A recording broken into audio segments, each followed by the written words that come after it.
The focus for all of us should be the progress of Africa, which will continue to be a mirage without adequate attention to developmental issues in the continent. The premium interest in development of ADM is that premise on the avalanche of resources which are begging to be harnessed for the progress of the continent.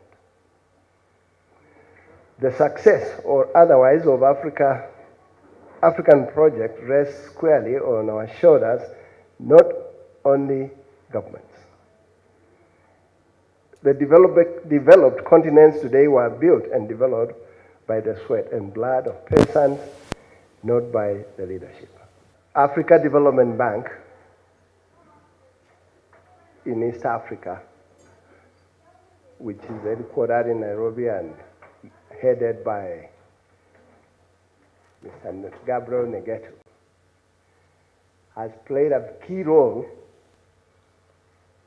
in opening up East Africa, funding roads from the Tanzania-Mozambique border across Tanzania into Kenya, and the same funding by Africa Development Bank has achieved open communication or even a road link between Kenya and our neighboring country, Ethiopia, which had never had any connection for 50 years. It used to take about 30 hours or more to travel from Addis Ababa to Nairobi. That definitely was not good for business. But now it takes 10 hours to travel by road from Addis Ababa to Nairobi, courtesy of foresight and wisdom and funding from Africa Development Bank.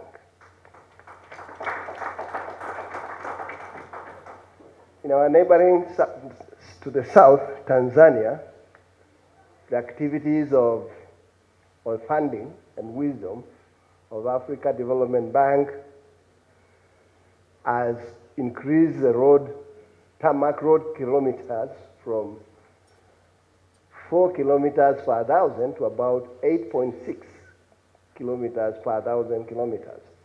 That's cutting travel time in Tanzania by almost, even within the country, by about anything between 3 and 7 hours.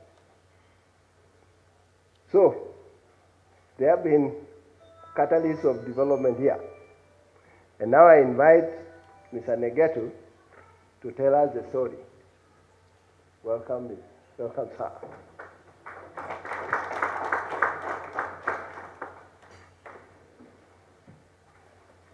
Thank you, Ndugu. I've been asked to talk about unlocking the power of regional integration and lessons from East Africa. When I look around the room, I find this topic quite instructive because I see a lot of visitors from Nigeria, a lot of, as they would call them, ogas in Nigeria. Huh?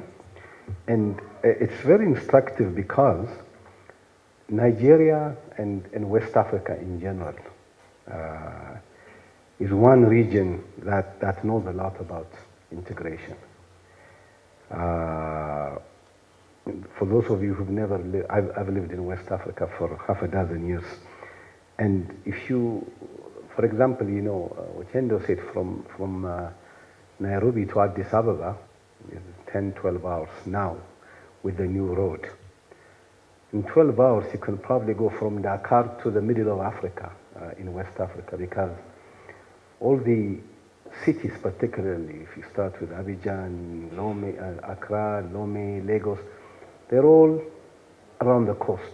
And there's just a highway that takes you through the entire West Africa region all the way to Cameroon.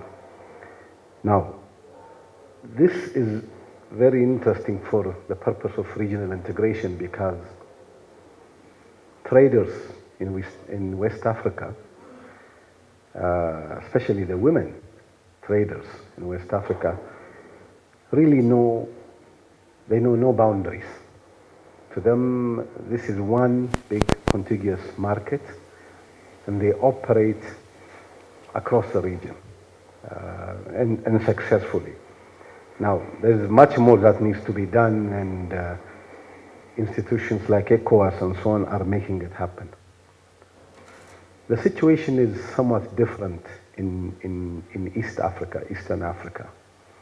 I think the geographic disposition of the region makes it a bit difficult to have the kind of mobility and integration that West Africa affords.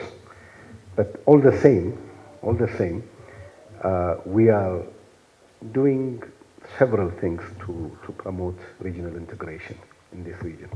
But let me, perhaps with your permission, step back a bit and sort of define what it is that we mean when we say regional integration. For us at the African Development Bank, it simply means a process in which neighboring countries or a group of contiguous countries enter into an arrangement to enhance or facilitate their cooperation through common institutions, common rules and regulations, and through that finance regional projects that bring the countries together. Now, regional integration has many steps, but it basically revolves around removing the barriers, ultimately including the borders, that become a hindrance to trade and movement of people, ideas, and resources or capital. So it's enhancing the free movement of people, labor, goods, capital across borders, unhindered. As a Kenyan, you should be able to move in all directions with your money, with your ideas, with your labor, and operate. In this process, everyone wins. Everyone wins. But, however, regional integration then becomes an important or a key strategy for facilitating economic opportunities and inter-regional trade. Now, one of the biggest challenges to Africa is learning to trade with one another. We'd soon trade with Britain and France and I don't know who else before we trade with our neighbors. This is beginning to change, I'm happy to say. And a good example is Kenya. Kenya's biggest trading partner is not the UK or China or the US. It's Uganda. Uganda next door is Kenya's biggest trading partner. And Uganda's biggest trading partner is also Kenya. Now, trading with partners, of course, has its challenges. If you are in Nigeria and I'm in Cameroon, and we have similar geographic disposition, we have similar industries, we produce plastic chairs, you produce plastic chairs, it becomes very difficult to trade because our industries are not adequately differentiated. You see, if you look at Europe, Germany makes cars, France makes cars, and yet you find them trading cars like crazy. Find Mercedes in France and Renault in Germany.